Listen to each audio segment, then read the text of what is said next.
देखो, वो पर्दे के पीछे सदैव रहने वाला निराकार आत्मा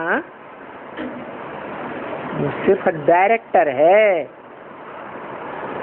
क्या वो एक्टर होते हुए भी एक्ट करने वाला नहीं है? करता है कि अकर्ता है? वो तो अकर्ता है।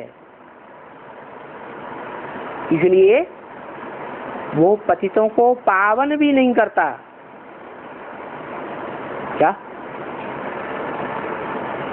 कौन करता है पतितों को पावन? है इस शक्ति रूपी रंगमंच पर पतितों को पावन वो करता है जो सदैव आत्म की स्थिति में स्थिर हो जाता है।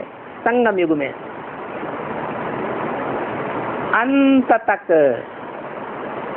जब तक के 500-700 करोड़ मनुष्य आत्माएं गति सदगति को न प्राप्त कर ले, उसी के द्वारा गति सदगति होती है। इसलिए भगवान बाप ने झाड़ का चित्र बनवाया था। तो चित्र में सबसे ऊपर कौन बैठा हुआ है? शंकर को बैठा हुआ दिखाया गया।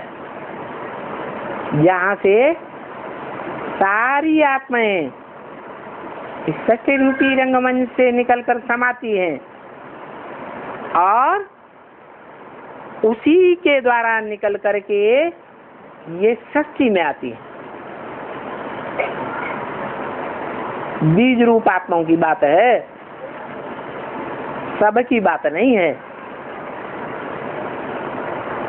उन बीजों में सारा संसार भरा हुआ है।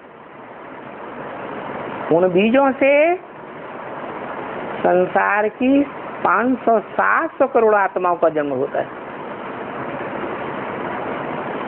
तो अंत समय में जब महाविनाश होगा, महामृत्यु का समय होगा, तो 500-700 करोड़ मनुष्य आत्माएं उसको वर्षा देने वाले बाप को पहचानेंगी या नहीं पहचानेंगी? पहचानेंगी तो मुक्ति, जीवन मुक्ति का वर्षा लेंगी।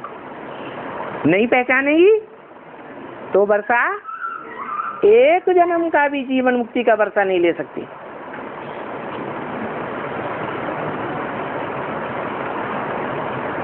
तो किसकी याद में शरीर छोड़ती है? निराकार की याद में है। हाँ, उसी साकार को पहचानती है। निराकार तो उन्हें याद आता ही नहीं। निराकार को याद करना सहज होता है या साकार को याद करना सहज होता है?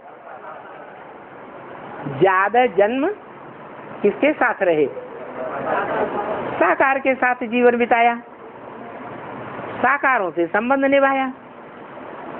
तो आदत कैसी पड़ी हुई है जन्म जन्मांतर की, साकार को याद करने की। तो अंत समय में इस सृष्टि की 500-700 करोड़ आत्माएं, चाहे नास्तिक ही क्यों न हो,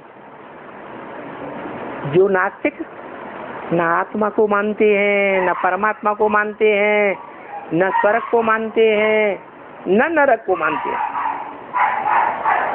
वो भी उनके सिर पर जब विनाश का डंका बजेगा एटम बमों का, अरे अब तो हम भी गए कि गए, हम भी बचने वाले नहीं है, तब बरबस ही उनको मानना पड़ेगा। क्या क्या मानना पड़ेगा? है कि इस सृष्टि का जो रचयिता है, सृष्टि साकार है या निराकार? तो साकार सृष्टि का रचयिता भी निराकार होगा या साकार? साकार रचयिता भी होगा। तो वो साकार रचयिता